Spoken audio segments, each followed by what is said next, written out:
Okay, so next up is a story about one of my favorite spooky topics, the Shroud of Turin. So, yeah, I'm a skeptic, a non believer, etc., etc. But I was raised Catholic and I've had a fascination with this thing since I was a kid. If you're not familiar, and I'm not going to rattle off a list of dates, etc., I'm just going to give you a general idea of what the Shroud is off the top of my head. Very early on in the history of the show, I did a lengthy episode on the Shroud. If I remember correctly, it actually may have been a two-parter.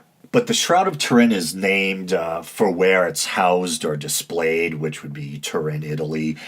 And it's supposedly the burial cloth that wrapped the body of Christ.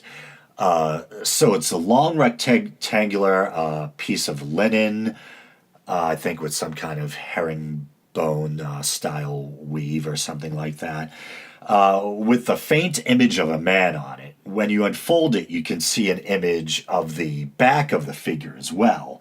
And this will kind of play into one of my main reasons for doubting the shroud's authenticity that I'll talk about later. So once again, outstretched, you can see the front and the back of a figure laid out in such a way that the two sides almost look like two separate figures, almost touching at the head. One offering a frontal view, the other a dorsal view, I guess I would call it. That kind of makes it sound like I'm talking about a dolphin or something. But now the image is kind of a brownish or sepia or ochre, I guess. And as I said, it's really faint, so you almost have to strain to make out the detail at first. And now here's what really blew people's minds. In the late 19th century, an Italian photographer named Secondo Pia took a picture of the shroud, and when he looked at the negative, he was shocked by what he saw. Instead of a faint brown image, he saw a very detailed image that almost looked like an X-ray. It depicted a man in a burial pose covered with wounds that seemed to be in keeping with the gospel accounts of the crucifixion, or what we would call the Passion story. Holes in the wrists and feet, tiny lacerations from a supposed crown of thorns, and injuries consistent with those inflicted by a kind of Roman whip known as a flagrum. Kind of like this multi-tongued weapon with little metal barbells at the end. In the late 70s, a scientific team known as STIRP, the Shroud of Turin Research Project, was granted access to the shroud. Now, if memory serves me correctly, Stirp was ultimately unable to explain the mechanism by which the image formed on the shroud. I think traces of art pigments such as red ochre and was it vermilion were found on the shroud, but on a surface level, not consistent with the level of saturation you'd expect if it were a painting. A sample was taken and subjected to radiocarbon dating, and oh no, everyone was crestfallen. The carbon dating results came back and indicated that the shroud only dates back to the Middle Ages, and more specifically to around the time it first becomes mentioned in recorded history. So you'd think end of story, right? Well, no, there were plenty of people who still wanted to believe and who tried to point to other examples where carbon dating results had supposedly been inaccurate.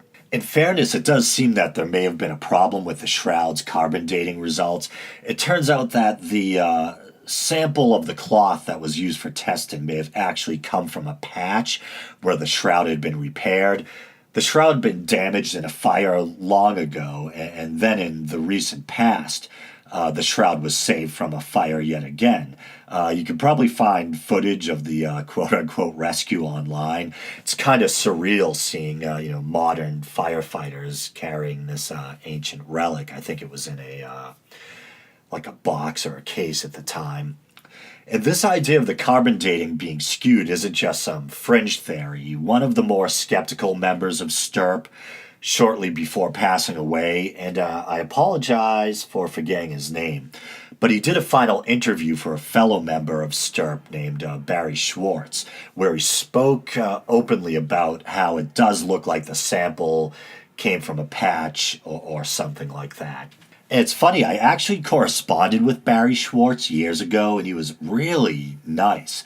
He replied to my email right away and was really engaging.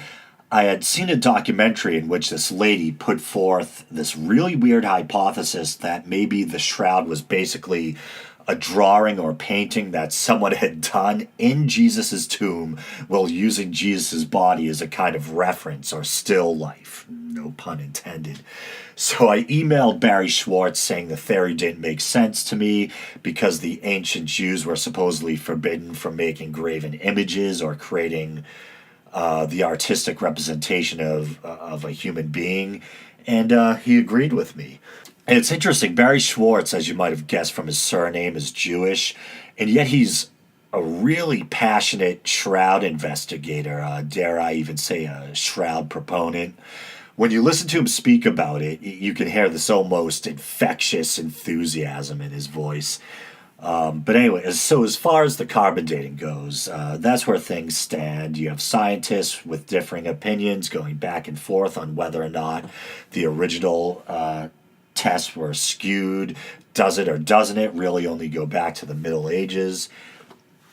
Some people try to stretch the appearance of the shroud even further back by connecting it with other quote unquote miraculous cloths, such as the mandylion, which I think translates to little towel. I don't know why I'm laughing, it's just not funny about the phrase little towel, or something like that.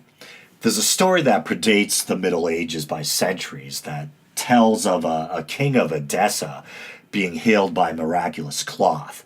The mandylion in art was usually depicted as rectangular with a kind of oval opening through which the image of a man's face was visible. The theory is that the mandylion may have actually been the shroud folded up with an opening to display the face. Then there's another relic. I'm trying to think if it dates back to like the 9th or 10th century. I'm working off the top of my head.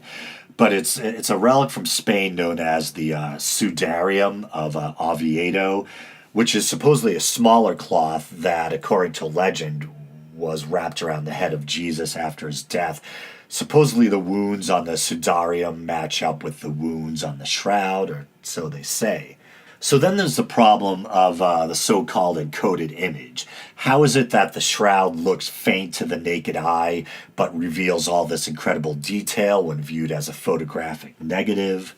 They've done tests where they've used 3D imaging technology to create a kind of relief map of the shroud, and the results look like the 3D image of a man's face. But when you try the same technique on a painting or a photograph, some kind of 2D image, the result looks like a jumbled mess. So skeptics and believers are still trying to figure out the exact mechanism through which the image formed. Believers think the image was formed by a kind of release of divine energy that accompanied the resurrection. And this is where my biggest issue with the shroud comes up. The shroud shows us this detailed image of a man with a well-proportioned outline. But if it was really created by a powerful release of energy, shouldn't the image be distorted? Because the energy would have, I imagine, radiated out in all directions, capturing an image not just of the front and back, but the sides as well. So when you unfold the image, shouldn't it look distorted? The tops of the heads of the front and rear image should be touching. The head and body should look much wider than normal because we're seeing the outstretched sides, if that makes sense. I guess what I'm saying is we should just see kind of a perfect outline of a human body as if someone, drew the image. If energy really bursted out in all directions and then the shroud was tightly wrapped around Jesus' body, it should have left an image of the sides of the body as well. So when you unfold the cloth, the image should look really distorted and extra wide, I guess. I think one of the better skeptical theories I've seen was put forward by, is it Joel Nichols, I think his name is. Really kind of a high-profile skeptic that used to see a lot on TV documentaries, debunking stuff. He conjectured that the image may have been created by wrapping a cloth around a shallow bas-relief and then painting or using some other medium to create the image by going over the cloth-wrapped statue.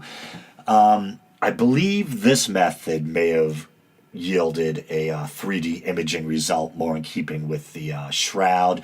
It was either Nichols or there was a similar experiment where they basically baked a cloth that was wrapped around a statue and got a similar result with the same characteristically brownish coloration. There's a lot of theories out there, some more fringe than others, regarding how the shroud was made. Some people think a real cadaver might have been used. Others think a camera obscura may have been employed, resulting in a kind of big medieval photograph.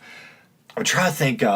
There's a major Renaissance artist that some kind of fringe people try to suggest may have made the shroud. I'm trying to. I think off the top of my head, maybe it was Leonardo da Vinci or Michelangelo. I'm thinking da Vinci though. But that's another fringe theory, and they think he, I believe, may have used a camera obscura, which is basically, I want to say crude, but it would actually be kind of ingenious, this kind of crude camera. I think I actually heard that wacky dude, I forget his name, from Coast to Coast AM, suggest that maybe Christ wasn't the Jewish Messiah as we think of him, or as the devout think of him, but one of these supposed ascended or ascendant masters. And when he resuscitated, he left the image on the shroud. But he was just one of many ascended people with these kind of magical powers. Nutty stuff. But you guys know my worldview. I'm a skeptic. But as I was saying, I've nevertheless been fascinated with the shroud, since I was a kid. I can remember being probably like elementary school age, and one of my older brothers used to keep a little card with a picture of the shroud image on it tucked into his bedroom mirror. I'd sneak in there, and it would always kind of scare me but fascinate me at the same time.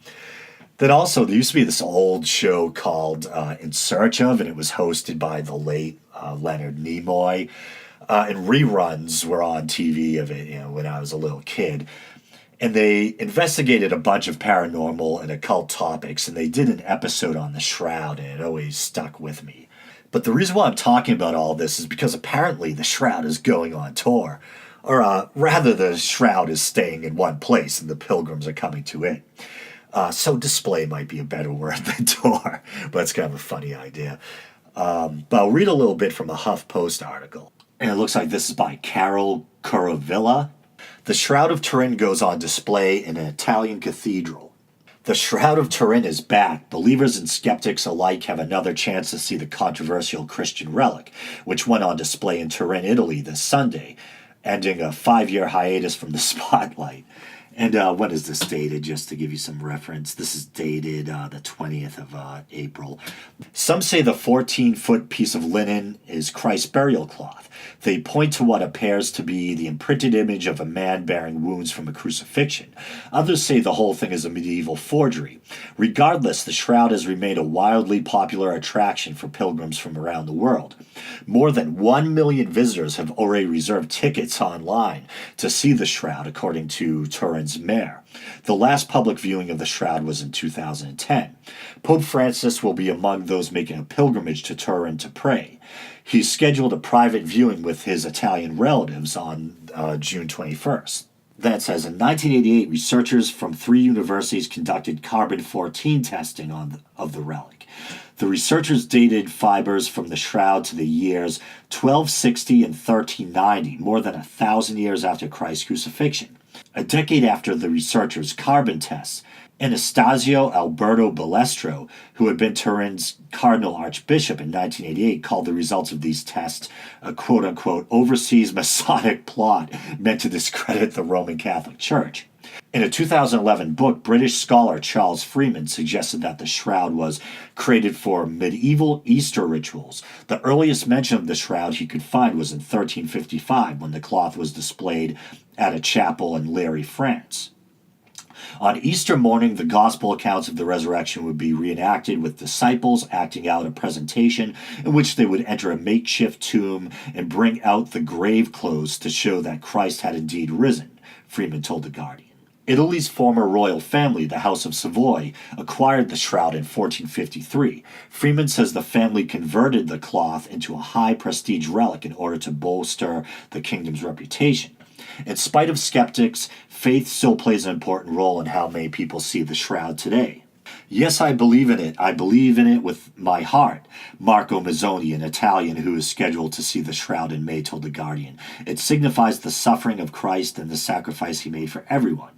The Catholic Church doesn't have an official stance on the shroud's authenticity. In fact, each of the past 3 popes have carefully skirted the subject, according to the Catholic news site Crux. Instead, the popes have emphasized the shroud is a reminder of Christ's passion.